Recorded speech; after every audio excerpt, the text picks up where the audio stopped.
Foster Care Nation, listen up. We have some exciting news to share. We're going to offer up our first ever webinar. If you've ever been curious about what it takes to be a foster parent and help kids in hard places, join us on February 18th at 5 p.m. Central for our free, no-obligation webinar. We're going to share our hard-earned knowledge and experience with anyone who has ever wondered about helping kids from hard places. If you're interested, go to fostercarenation.com and sign up for our newsletter. This is where you can get the details and the links to join us so that you'll be able to ask any questions you have in the question and answer section. Now, I know what you're thinking. Webinar. A free, no-obligation webinar. It sounds like there's a sales pitch at the end. I've listened to a lot of webinars, guys. I know what you're thinking. I don't have anything to sell you. I don't have anything to sell you. I promise I don't have anything to sell you today. But what we are going to do is try and support you and help you join us in our mission to help kids.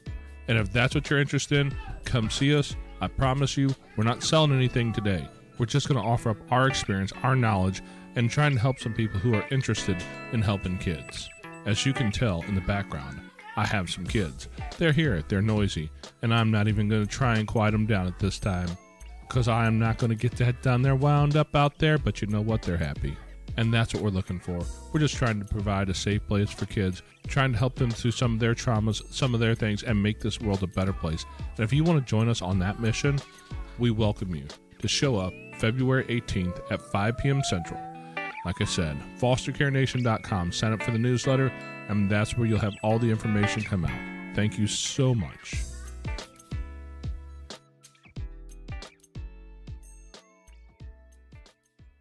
Foster Care Nation, listen up. This is Foster Care and Unparalleled Journey. Strength for the powerless, courage for the fearful, hope and healing for wounded hearts.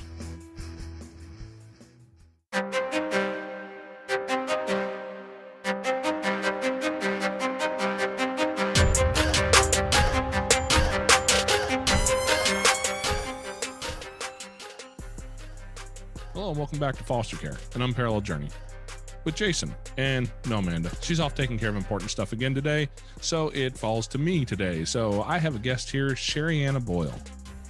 I am saying your name right, aren't I? Yes, you are. Yep. Good deal. I forgot to ask you that before we started recording. I have made that mistake in the past, and I hate mispronouncing people's names, and I'm really good at it. So Sherianna Boyle has a lot of experience and knowledge to bring to us because she comes with a background that's really, really valuable. Sherianna has a couple books out there. One of them is Emotional Detox and Emotional Detox for Anxiety. And, you know, let's face it, in the foster care system, in adoption, as foster parents, like anxiety is all over those places. And we live in a world that with COVID and struggles and problems that we're all dealing with, anxiety is a bigger issue that I've seen today than ever in history. Sherianna, have you been seeing that in your practice as well? Of course, yes. I've been seeing that for quite a long time, but I'm also witnessing people transform it all the time. So it's certainly on the rise because of COVID, and people educating their children at home has brought in a whole source of stressors, and learning that balance between work and being a parent. And definitely, I think some parents are feeling like a little overextended, right? Especially after we just got through the holidays, and seems like the schedules change a lot as well. And so I've heard from a lot of families in that regard that it's been a bit of a struggle and feeling anxious to the point where they don't even know they're anxious, Jason, because they're so used to it. And that's what I see more than anything is people don't realize that they're experiencing anxiety. It just becomes kind of a way of life when it's gone on for this long. And let's face it, we've been in these circumstances for well over 6 months now. Anything that is over 6 months is called chronic, and it can lead to to a lot of things. And the big thing is you forget what it's like not to have it. Oh, I know exactly what you're talking about there. My family has, we have a family, we have bio kids, we have adopted kids, we have foster kids who come in and out of the house, and seeing these kids as they go through these things for so long, the average kid stays in care way more than 6 months. Mm.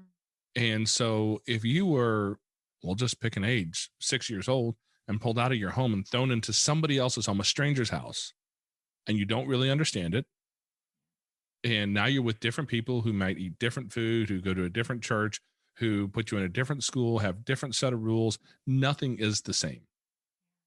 And so now you have that anxiety that builds in a kid. I know you work with people of all ages, right?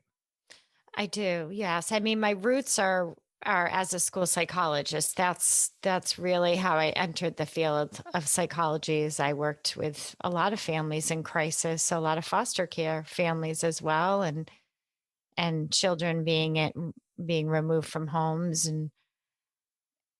and so it's very difficult. So what do you see with those kids when they come into that into foster care for the first time? And where do you see that anxiety build in them? What does that manifest as, so that we as foster parents can notice it and realize what it is for what it is, instead of thinking that it's just a kid acting out? So I can speak to it as an emotional detox coach, which is what I primarily do now. And as a coach, I do work with a lot of teachers and parents, and I can give it from that perspective. And I think what can help people to know is when someone's put in a new situation, they're going to have defense mechanisms up. They're going to have coping mechanisms that they take with them. And a lot of those coping mechanisms are subconscious or unconscious. They don't even realize that they have those. Some of them they've learned from the other environments they were in. And some of them they just kind of adopted on their own. They created because of the way they thought, they believed that they needed to cope. And the thing about coping mechanisms that I've learned is they were never meant to be long term. They're great to get through a difficult situation, but after a while, they can cover up what you feel. And so these children come into these homes and they have what I call management styles for how they manage what they feel. And what they're doing is they're coping with their feelings. They're not necessarily feeling their feelings. Now, we as caregivers can look at them and say, well, they're angry. They're aggressive. That means they're angry. That means they have a lot of anger. And the way I look at it in terms of emotional detox is that's their reaction. That's not actually an emotion. Now, I know we've been taught that, Jason, that anger is an emotion. I get that, but I see it more as a reaction. And I find that serves us better when we see it that way, because when we treat emotions as good, bad, right, wrong, what happens is we confuse people, not only on what they truly are, but we confuse them on whether to feel them or not. Oh, well, if I feel that, that's a bad thing. I don't want to feel that. And so if you have a child with a lot of anger, they're really reacting to, that's the way they're managing not feeling. They don't want to feel, because feeling is scary. Feeling means I could get hurt again. Feeling means I might never get to, go back to whatever situation I was in, even if it was the worst situation in the world. Who knows what they're creating in their minds? So that's what I see, is I see patterns of coping, defense mechanisms that come along with them, which means they're reacting to what they feel. They're not actually feeling. And that can create a lot of confusion, because people can take things personally. They can misdiagnose children. I saw that a lot as a school psychologist, people just kind of giving these random diagnoses and medications and remedies and never just trying to fix it. And I think you probably can relate to this. Children can't be fixed. Can't fix people. Amen. Right. And they're not a project, right? So that's what I see. You know, you mentioned something interesting in there. You never know what kind of idea a kid will have built in their mind, right? Mm-hmm. We've got one little guy, he's 5 years old, and he's ours forever now. And we have a lot of conversations. We're really open with our kids about where they come from and maybe why, if that's appropriate, and all that sort of stuff. Mm-hmm. And he has both of his parents, his biological parents, are still alive, but he has a story. He tells us all these stories. It's an amazing imagination, number one. Sure. But the story I hear most often involves the ocean. It involves trees. He's in a forest. His mom or his dad put him in a tree, and then they were attacked by a dragon, and they went out and killed the dragon, but the dragon killed them too. And he has all these just amazingly detailed stories about his backstory Mm-hmm. that don't make a lick of sense to somebody who knows his backstory.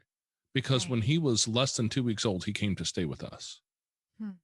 But he has a story he's built. Yeah. And if I based all of the ways that I react with him on exactly what I know he's experienced, Right. it's not going to work out for him. He's not going to work with me on that. He's not going to agree. He's going to have these problems. He has these stories built, these crazy ideas built in his head, and that's just how he copes. And that's what I'm noticing that you're talking about, is that just because I know what truth is, my truth is, objective truth from me, right? Because is there a whole lot of objective truth, right? We could discuss that one for hours probably, but the truth that I see, it might not be the truth that he sees. And if I react to him according to what I think is true, it's not going to make sense to him, and he's not going to make sense to me. And we're probably not going to work through anything that way. Right. Yeah. I mean, it's the way that he's coping with where his brain is at right now, his level of understanding, his brain he's still very much in that imagination fantasy kind of, that's where he should be actually. You know, that tells you that his brain is functioning well, that after a while, once he gets a little bit older, you know, more towards 10, he might handle it a different way. He might look at things through a new lens as his brain develops. But right now, that's actually right on target. And of the way he is making sense of a very complicated situation. And you're right. He that's the way he's managing what he feels. And if we don't judge it and we don't worry about it and we don't try to change it, there could be, Jason, and this is what Emotional Detox, the books talk about, he could actually get some healing out of that story. Because the story, think of a story, stories give us feeling. They move us. They allow us to connect to something bigger. They give us meaning. They give substance to something. So in some ways, his imagination might not just be coping. I'm sort of feeling like it could actually be helping him heal and make sense of something that I don't think anybody can really make sense over everything. Something that you can't really isn't tangible. So I kind of, in your situation, I kind of feel like it could work both ways for him. Absolutely. Absolutely. And we don't really know what the best way to handle it is. And that's one of the challenges of foster care is we don't know. We don't really know as parents how to deal with these different kids in these different situations they're dealing with. So we do the best we can. And sometimes we make the best choice we could possibly make. But most of the time we don't feel that way in the moment. Well, and that's how you can relate. They're in the unknown and you're in the unknown, and you come together in that space where you're sorting through it together, you know, and that's the place of growth. And really about letting go of needing to know all the answers. And I think in parenting, and I have 3 daughters, and that's a journey in itself, letting go of the need to say the right thing, do the right thing, make the right move, call the right person. And instead, what I always say is give yourself a chance as parents to caregivers to feel what's coming up for you. What is that like to not know? What is that like? What does that feel like to not always understand what you're seeing, what you're hearing, how to handle it? And there's feelings underneath there, Jason. How does it feel? And when I'm not sure how to handle something, it makes me feel. And there's going to be a lot of substance under there once you truly feel. There's sometimes there's feelings of inadequacy or fear or nervousness or helplessness. And it's not, again, there in the emotional detox perspective, there's no right, wrong, good, or bad. That's just over. It just doesn't serve us to think in those terms. What matters is that we recognize, how am I withholding my feelings? How am I avoiding them? And they're not something to fix or control. They're something to be felt. And if I allow myself to have this experience, if I can do that for me, if I can allow myself to feel the insecurity and the nervousness, then I can become an illustration for my child on what that looks like to move through feelings of insecurity and nervousness. And that's what they need most, is they need to not just hear it, they need to feel it and sense it and see it around them. And it's not going to always be pretty, and it's not going to be perfect. But yet there will be something really special that you feel in the end. And it's not even happiness we're shooting for. It's a feeling of wholeness. And I think that's another part where we can get confused, as we think, oh, well, if I do this, do that, then we can be happy and move on. It's about being whole.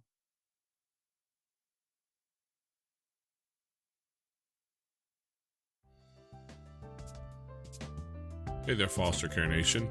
We'd like to take a quick minute to step out of the podcast here and ask you guys for a little bit of support.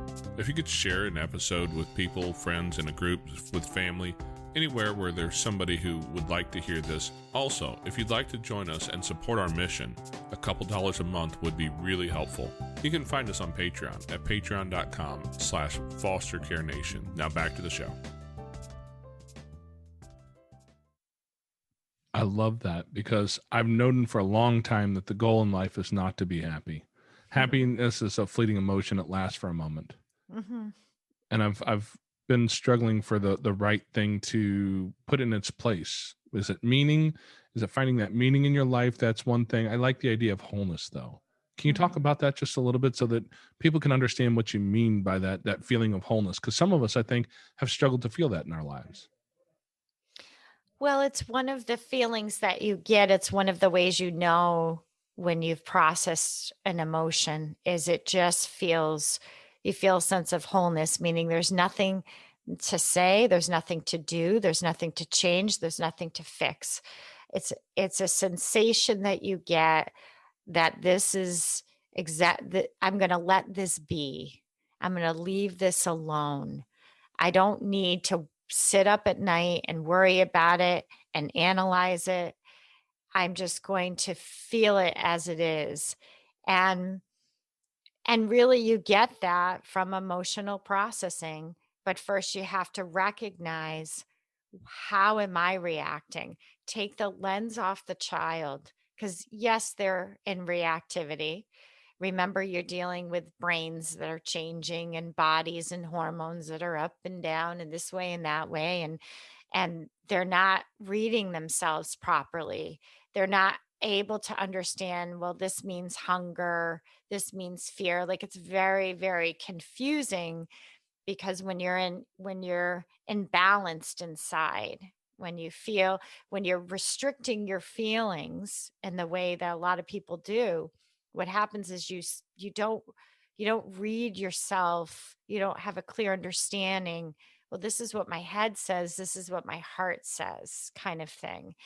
And so it's most important that caregivers take time. And the system I have in the books is called Cleanse. It's a 7-step system. It's a practice. You have to get to know it like anything else. There's no quick fix, but you get to know the steps and you take yourself through. And again, in this situation, and I would recommend the unknown. There is a lot of unknown, but it's a journey. And the thing is about any caregiver's journey is these children are souls first. And I'm sure you've talked about that, Jason. They are souls. They come with far more history than you will ever know, that you could ever get your hands on, beyond biology. And they're here to learn some things and to grow. And it is an absolute privilege to be a part of that.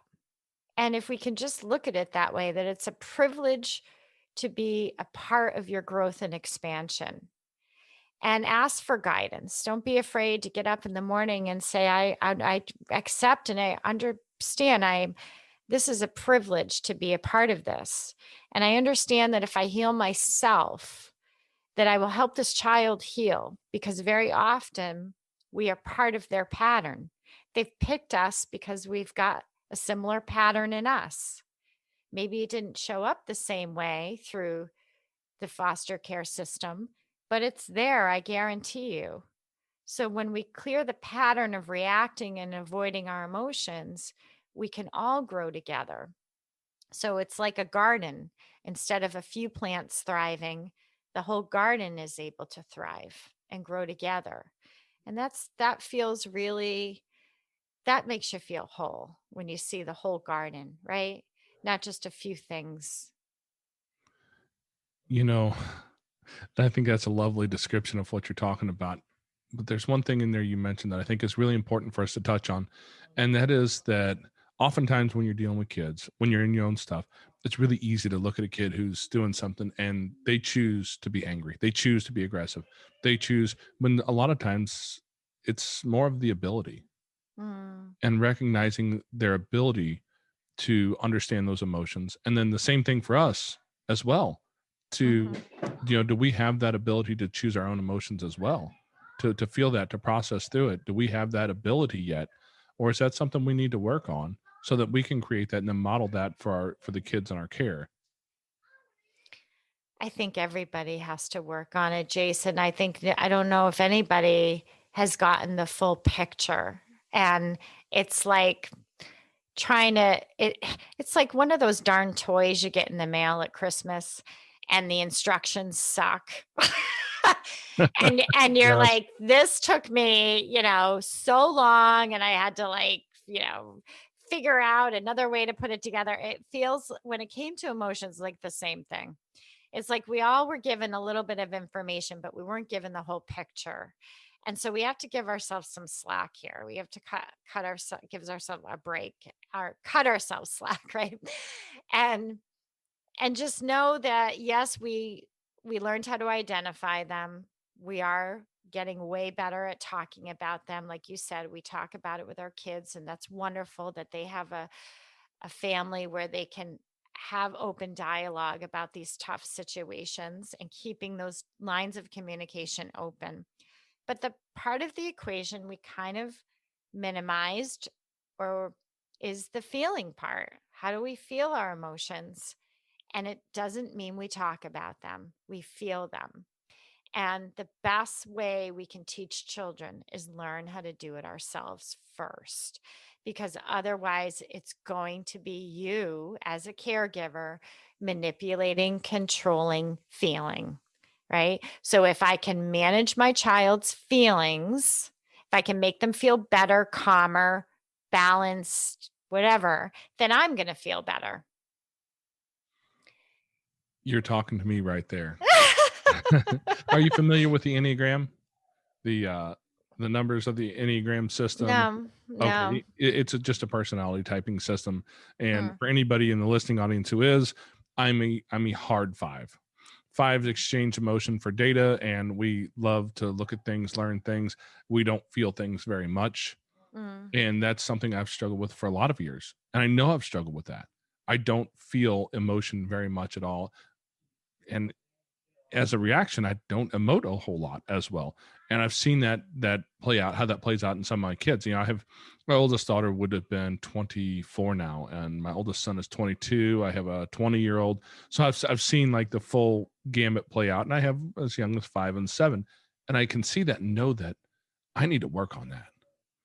So for the parents out there, for the dads out there, because this is more of a dad issue typically, but not always, you know, the moms as well, who maybe as part of their coping mechanisms as kids who learn to turn off emotion. How do you learn to feel that again? Well, you know, Emotional Detox, when I wrote that book, I was actually in an emotional detox. I didn't plan on it. I had planned on writing the book about emotions and emotional detox. And then lo and behold, I was struck with some really traumatic news and my whole family was impacted. And the reason I'm sharing that part is I had gone to therapy and I had tried to do what I thought was the right thing. How do I feel my feelings? I'm a mess. I'm in trauma. I'm in crisis. What do I do? I at the time I didn't have a therapist. So I went through 2-3 therapists, but the challenge was I had read too much, learned too much from the research of emotions, and I was a terrible client, patient, whatever you want to call it. I just was stubborn. I just thought to myself, yeah, you're telling me to talk about how I feel, but I just read a whole bunch of research that tells me that's not going to help me feel. And so I eventually would write the steps of an emotional detox so I would go through it myself. And so that's the first thing is it's really not talking. I'm not saying don't talk about your feelings. I say process them first, then talk about them. So a couple of things, you need oxygen to feel. You can't feel an emotion without oxygen, if that helps anybody. And you know, with children, when we send them outside, that can shift their mood like that, right? Oh, 100%. Absolutely. Or you put them in a bathtub and the next thing they're calm, right? Because they're getting oxygen is starting to kick and their body's starting to relax. They have an outlet, they have a way. And so the moment you start increasing oxygen, that's why physical exercise is so great and breathing is wonderful. But let's face it, children, they don't work that way.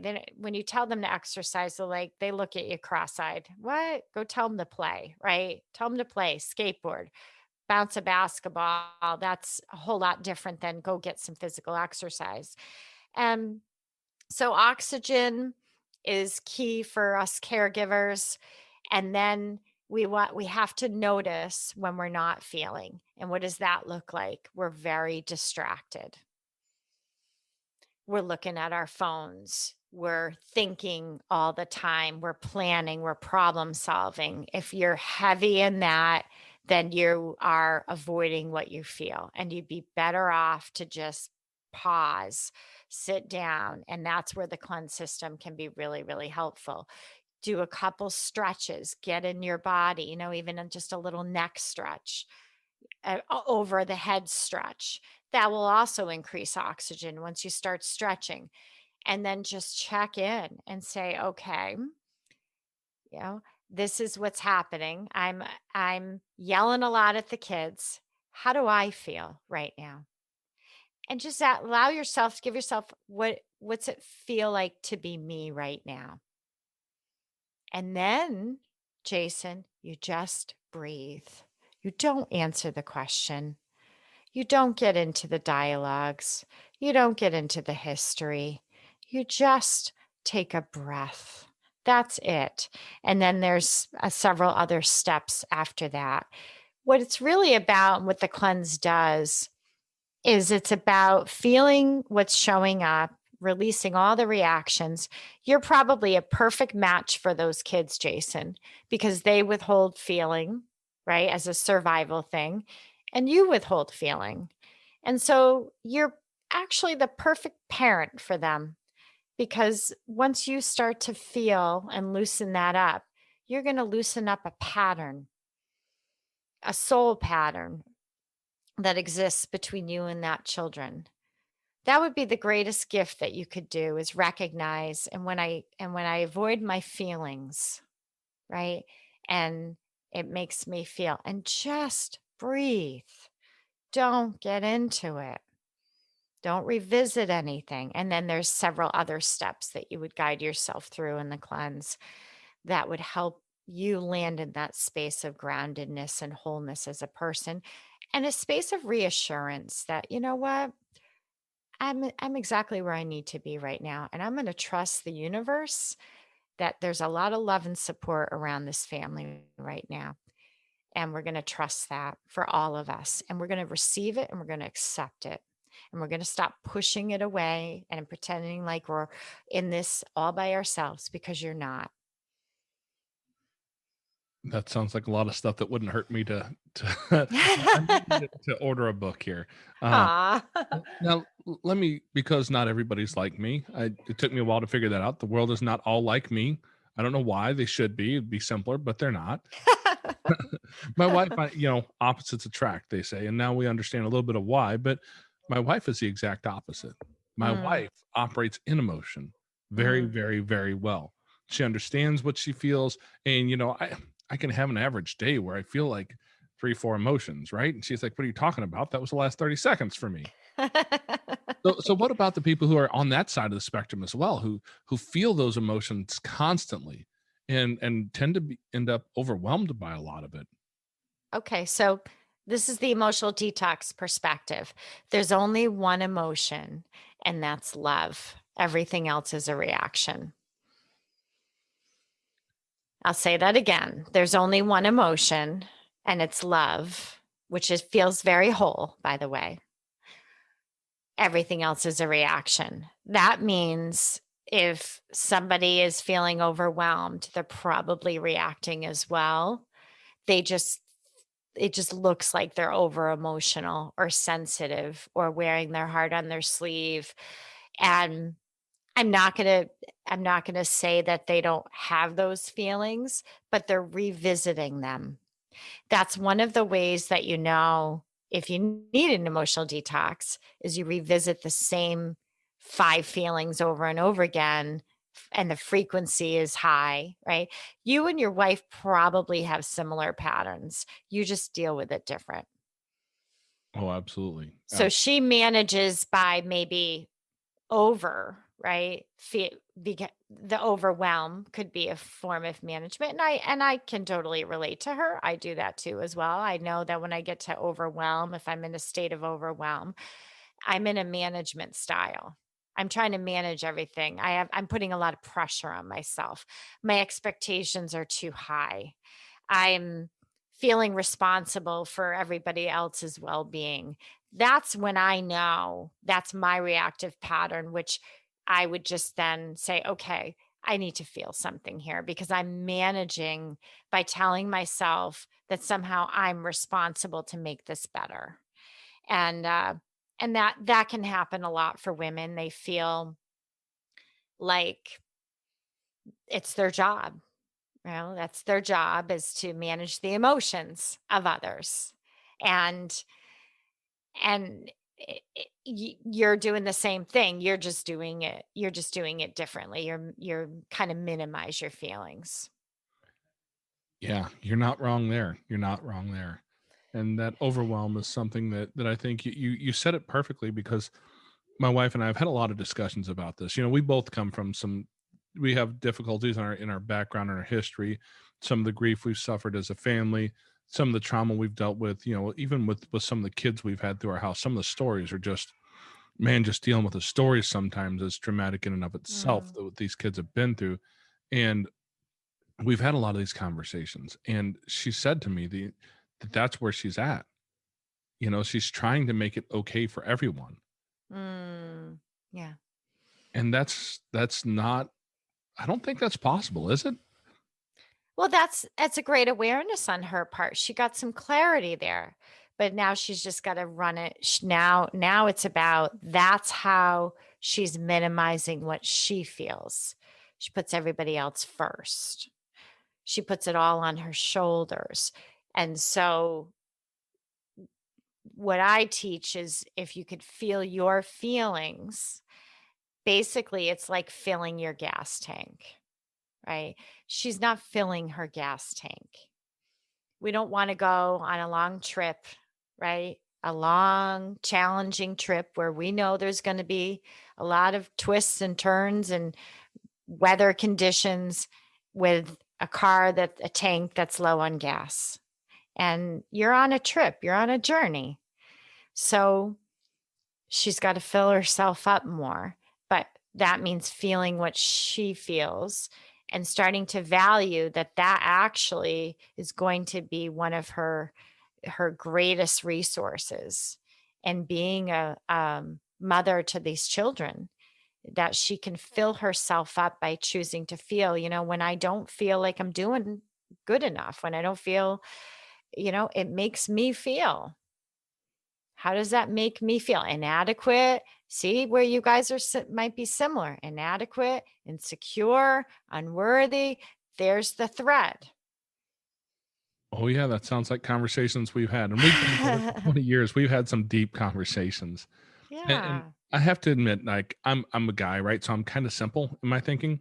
Yeah. I'm not gonna lie. I fall into logic really fast, deep logic, because that's the way that things make sense, dang it. And all you emotional people should understand that. So when I see the title of your book, Emotional Detox, my first reaction is, oh, I don't need that. I don't have emotion to detox. Yeah. Mm-hmm. But I think you're hitting it on the head there. Those emotions that sit under the surface that we don't really notice, that guilt, that shame, that fear, that unworthy feeling. That's something that I think we probably all do deal with. Well, men actually love this work. And the reason is they don't have to talk about it. I don't want them to talk about what they feel, because I don't believe that's feeling. So when men hear that, they are like, oh, thank God. Thank God I don't have to talk about it. You don't have to talk about it. It's perfectly fine. But you do have to become aware, and that's enough. And I think it's important to talk to the foster dads out there, because, and this is just my own little personal soapbox, Amanda and I have talked about this a lot over the years, but there's a lot of conversation around foster moms. Mm. The dads, though, we're not so much in that conversation. You don't hear dads talk about it. The guys who are foster dads, you don't hear them talk about it a lot of times. When we interview a couple who's a foster family, a lot of times the vast majority of the conversation comes from the mom. The dad sits back, he's quiet, and he doesn't mention a whole lot. He doesn't talk a whole lot about it. And that's just how we are wired. We don't talk that much about it, but we still experience it. Definitely. And I think we probably need that work as much as anyone else, if not more, because we don't realize it, but our lack of emotion oftentimes comes out as looking like anger.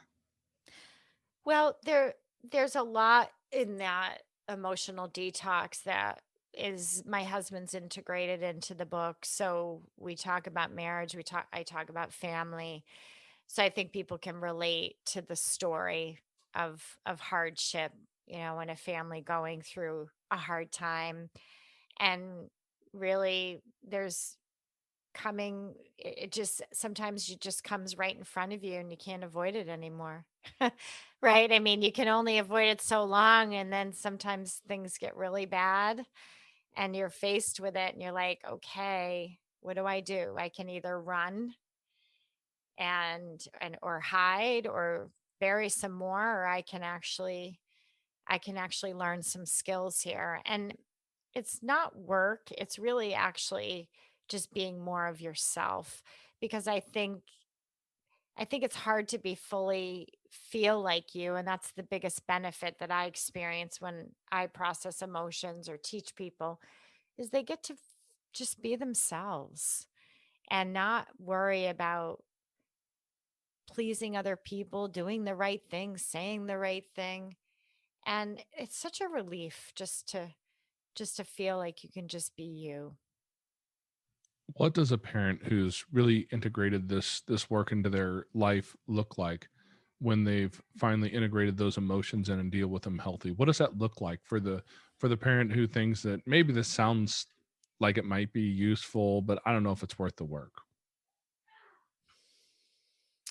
I think that things will shift. I think that a lot of people sit in situations, they feel stuck. That's where I hear a lot is sort of feeling stuck, feeling trapped, feeling a little like there's no hope.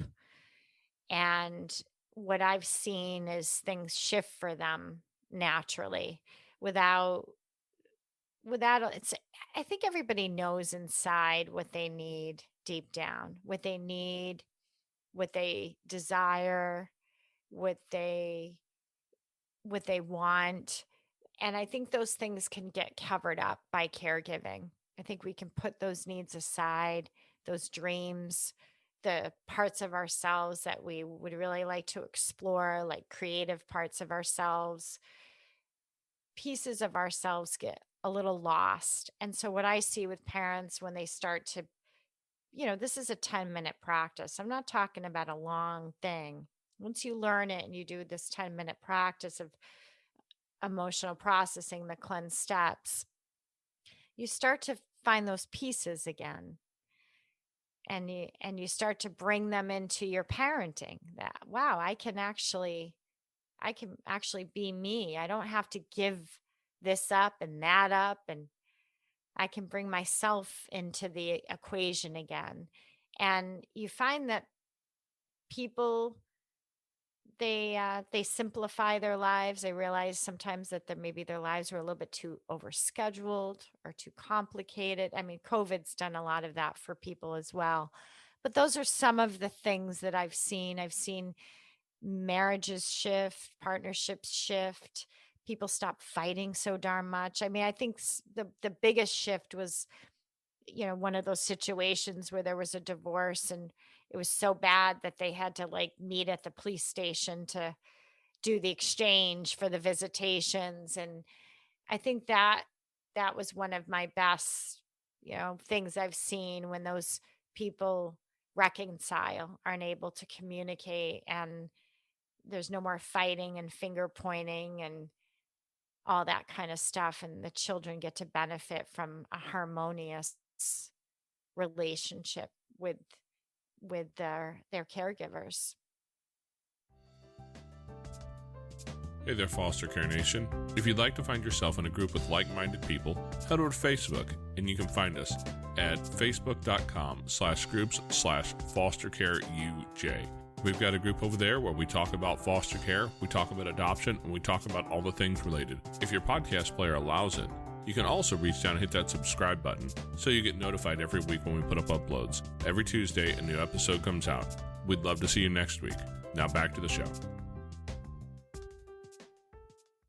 Wow, you said two things in there that really resonated with me, and that's part of it is that being a caregiver, allowing that to cover up a lot of other things, almost like it becomes one of the coping mechanisms. It's look at what I'm doing, so I don't have to feel what I'm feeling, and it becomes a cover up part there. And I think we're probably all guilty of that a bit. Absolutely. That's a really interesting thing to look at. You also mentioned that it's almost when you get through this, looks like that feeling of wholeness, that contentedness, if you will, is really possible for some of us. Because, I mean, I don't want to speak for anybody else, but I'll speak a little bit because I think we all can understand. We can all agree that we've felt that feeling like we're not content, we're not whole, like that emotion that says, or thought pattern that says, is this really all there is? Yeah. And if you haven't felt it yet, once you have teenagers and they decide how much they hate you and how horrible you are and how, because that's just a natural part of teen years.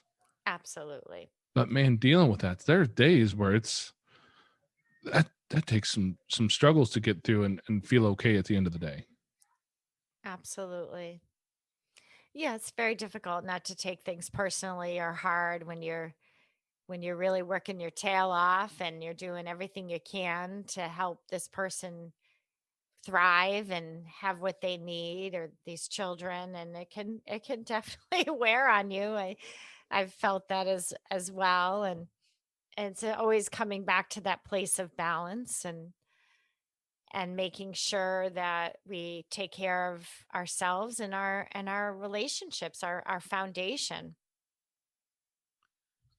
Okay, well, I'm kind of curious because it seems like you've been through a lot and you've taken a lot of time. You know, you said you went through some stuff with your family that really put you in a difficult place. It kind of pushed you into into creating this content for people. Yeah. What made you step into the world of psychology, child psychology, working with kids in a school? Like what pushed you in that direction in the first place?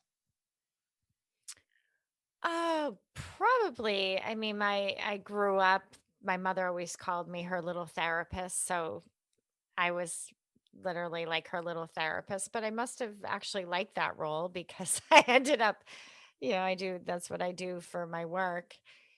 And I grew up with a lot of, trauma, a lot of addiction and alcoholism, and a lot of things that occurred in my childhood that were not very, quote unquote, what other families were going through. My brother went to prison, our family, so I used to go on Sundays to visit him, and that led to, when I was in college studying psychology, I actually did a internship in a state prison. So he was in the local. And then when I was studying, they said, okay, it's time for your internship. And they said, what do you want to do? And I said, I think I'll pick the one in the prison.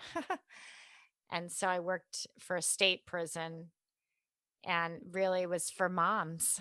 It was all women. And one of my jobs was to take a van. I wasn't the driver, but I'd get in the van as a chaperone, and we would go around the city, and we would pick up children on Sundays, and we would take them to the prison to visit their mothers. And so my job was to be a support on that bus. So you can imagine what those children felt like, and they're all different ages, and it was about an hour and a half ride, and so I was there to help them, and then I would sit and I would witness the visitations.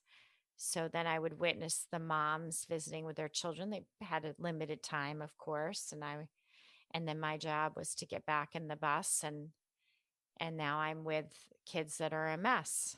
So I've got some that are crossing their arms, shutting me out, and I've got some crying uncontrollably, and I've got some angry, and that looking back, and I did it all for free, every Sunday, but it was a great experience, and I think it really shaped me as a person, and I'm really glad that I made that choice, because I understand, when people judge people, that say, oh, they don't care about their kids, they don't love them. They most definitely love them. I witnessed these mothers, who were really broken, and had to say goodbye to their children, and were trying to fix their lives. So that was only a part of what I did. And then I had other jobs, once they got released, I had to help them kind of get back on their feet. So I think that was a big part of, I always wanted to work with children. And then I worked in the schools and things like that. Wow, that had to be a really impactful experience for you. As you went through that, you saw so many moms and kids, and I've said this before, it's so easy to be judgmental. It's so easy to look at a situation, especially as a foster parent, and say, how could you do this to this kid, right? When you have a kid who's born addicted to methamphetamines or heroin, when you have a kid who's been neglected, or whatever the situation is, abused, because we see it all come through the system, it's really easy to look up and say, how could you do this to your child, you horrible, horrible human? And part of being a foster parent is to take these kids who are in a place of their own crisis, and initially the very first goal is reunification all the time. So we're going to try and help these kids and these moms work out. And I say moms a lot because it's a lot of moms. Dads in our world tend to have been uninvolved. Not always, but it's, we deal more with moms. And so dealing with that and trying to help these moms like appreciate what they have and learn to be a part of the kid's life. How can we as foster parents change our view of these parents and really help them get to that point of reunification, because that's a big struggle in our world. Yeah, it's challenging. I wasn't, maybe it was a couple summers ago. I took my emotional detox books and I went to it's called Independence House where I live, and it's basically a place for battered women where they go and they live with their children there, and they're getting out of abusive, and then so many of them are drug addicted and all this kind of stuff. And so I ran a emotional detox group there, and it was really interesting because I had run other groups, and yet they weren't getting it. They weren't. So I had to change the way I taught, because it it's almost like they missed some basic skills. It's like someone trying to teach someone algebra and they didn't get addition and subtraction. And so I found that for me, it was really about bringing things down to a very, very basic level and walking someone through something. And I know it can seem like we're, maybe come across as like we know more or something, but really it's about compassion and slowing down your pace with people. Sometimes we talk too fast. Sometimes we have an agenda. We have, I want to achieve this with this person in this amount of time. I want them to get this. And then it just comes out very different. And so we have to really lower expectations, is what I'm saying, and bring it down to a level where it's almost like you're teaching as you're connecting, but not teaching at them, alongside of them. And I found that helped a lot. It's like cooking. It's one thing to watch a video, whole different ball game to do it with it. So doing things together, this is the way that we put they put them to bed.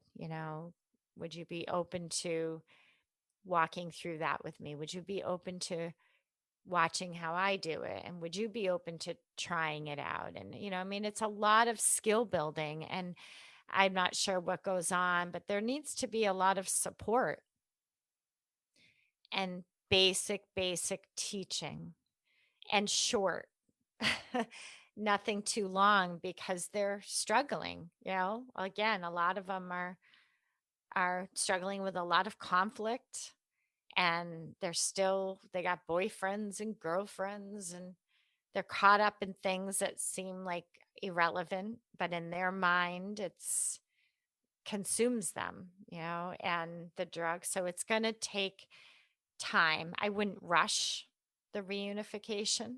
I wouldn't put timelines on it. I think that praise goes a long way.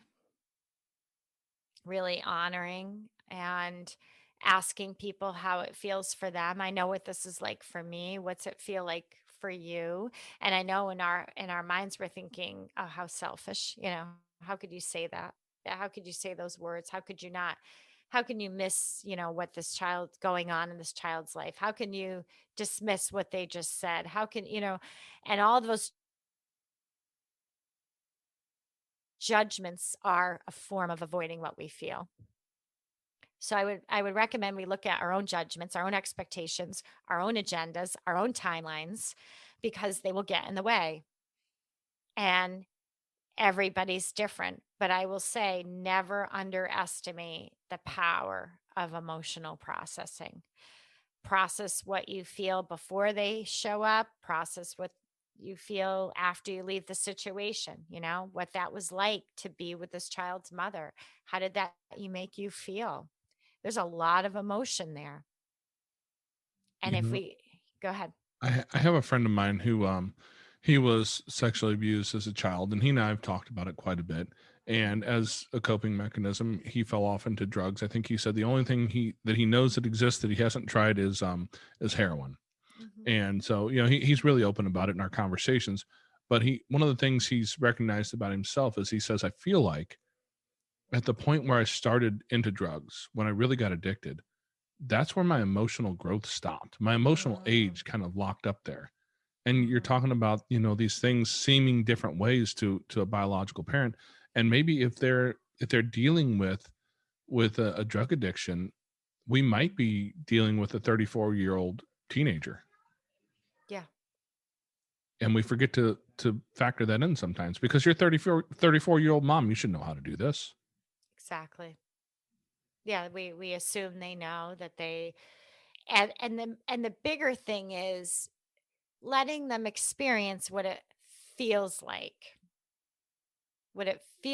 to be cared for like that, how that feels. They don't know. And praise, when we're learning new skills, we need encouragement and love and acceptance, but it's really hard to do that if we're not processing our emotions. We're going to feel ambivalent. We're going to feel angry. We're going to feel, especially if the child comes back and then the child's acting worse, and, it can get really messy. And I know the whole system is messy, right? Yes. Just sometimes the support systems aren't really helping much. It depends who you get. It's like anything. It's like going to the supermarket, and sometimes you get a great cashier and sometimes you get one that stinks, or a waitress. It's just the way it is no matter where you go, or a waiter. Sometimes you get the best and sometimes you get the not so great. And making sure that you take care of yourself along the way. But I guess I would just really detach from having it look a certain way. But yes, they need skills. That's what I learned most from working with those women, is they really need hand holding. Wow. Yeah, that's great information and a great perspective that is really difficult for most of us to come up with. Well, I wrote it down. I would write a lot down too. I would do the visual, the auditory. I wouldn't just speak, because, the auditory, not everybody learns by hearing. So I actually grabbed a piece of paper, and then what I would do is, we would go over it. Okay, now you try it with me. You give it a whirl. That way I know if they got it or not. So here I'm teaching you, here's step 1, step 2. And now you try it on me, like almost like a role play. Yeah. It's the auditory, the visual, and the kinesthetic. Yeah, you need the hands-on and almost like, think about it. Children learn through play. And a lot of these moms did not get play. They became adults at not really adults, but they were treated older. They were left on their own, didn't have the emotional support, physical, any of it, and so they didn't get the basics a lot of times, is what I'm finding. Basic lessons that we all take for granted, like cleaning, like cleanliness and self-care, and that making an appointment, paying for something, little basic things that they'll cover it up because they know that they don't know how to do it. So they'll avoid it. Yeah, because one of the things we've seen in the foster care system is that a lot of these issues tend to be generational. They obviously did not get these skill sets from their parents. And two of the kids that we have adopted here now, I know a local police officer who has told me he remembers when their mother was in foster care herself. Yeah. It's generational, and a lot of that can be that sort of thing that that really just comes down to a lack of knowledge because they weren't given that chance as a kid. And so they never grew into the adult that they should have grown into. So rather than judging them, maybe helping them makes the difference. Helping them, breaking it down, creating a routine. Routines are key, some kind of a structure, and checking in, following up, and offering support. It takes time. Absolutely. Yeah. Now, I know you mentioned Emotional Detox and Emotional Detox for Anxiety. Is that two separate books? They're two separate books. Yeah. Okay, what I have to ask, because like I mentioned at the beginning here, anxiety just seems to be such a prevalent issue these days. Panic attacks were not existent when I was a kid. Now, I mean, I've sat through a number of them with people and had to learn how to help people cope through that. So it's a real deal in our world. So what is the Emotional Detox for Anxiety? How is that different? So the core book, Emotional Detox, which is where I talk about our family, it talks about the cleanse system, which I developed through my own emotional detox as well as the research. Emotional Detox for Anxiety applies it for people who experience anxiety, and it really teases out, well, what is anxiety? What have we learned about it? Similar to emotions, what have we focused on? And I had to redefine it to write that book. And so the way I define anxiety in that book is an emotion attempting to be processed but can't because we won't let it. So once again, anxiety in that book, Emotional Detox for Anxiety, is defined as an emotion attempting to be processed but can't because we won't let it. And that's because we've been trained not to feel. When you, again, suppress or repress your feelings, the body will develop symptoms. Some of them are physical. Some of them are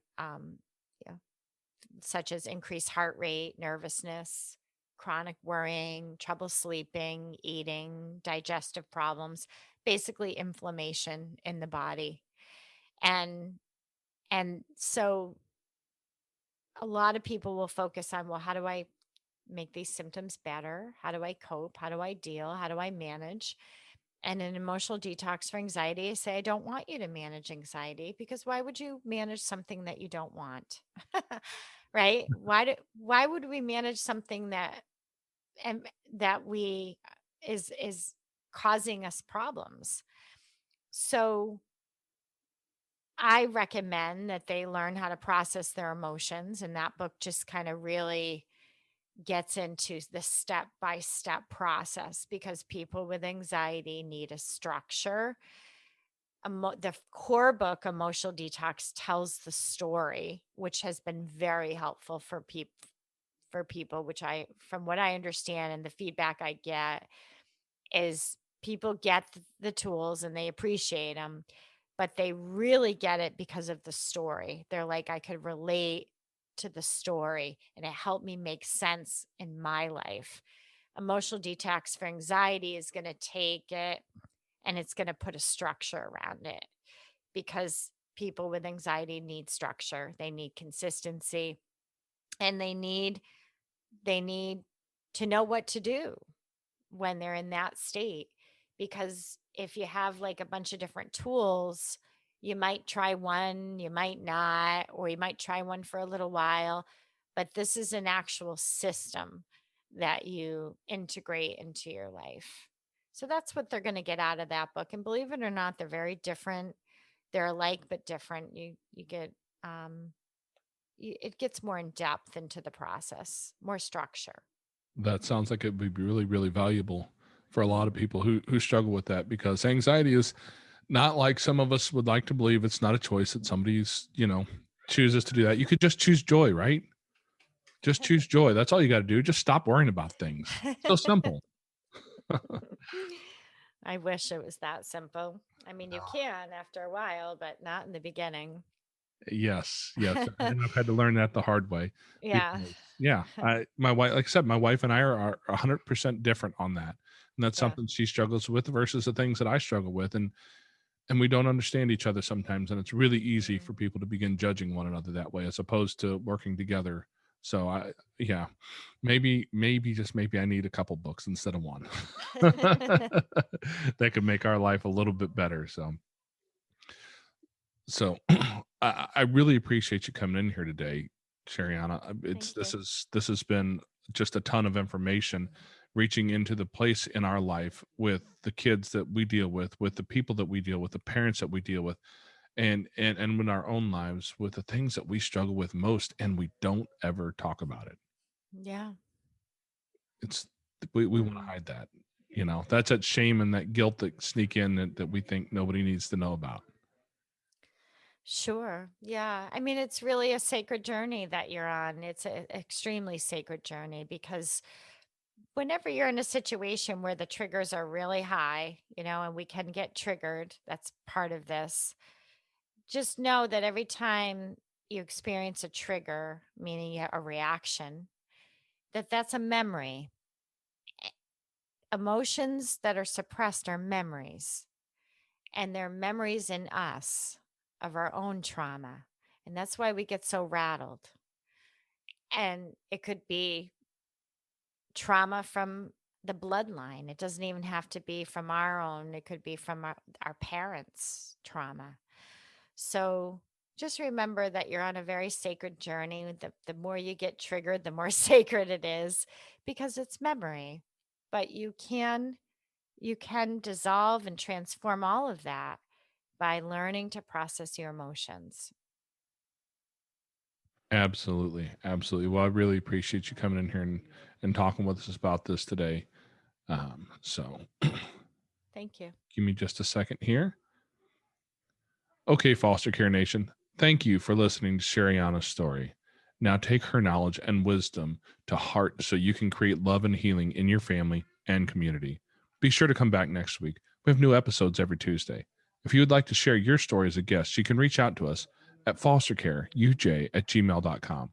You can connect with other like-minded people on Facebook at facebook.com/groups/fostercareuj. And don't forget, we have a Patreon where you can support our mission for as little as $5 a month. It's at patreon.com/fostercarenation. The links to everything are in the show notes in your podcast player or at fostercarenation.com. And as always, I think you guys are cool. Yeah. Thank you for listening. Thanks.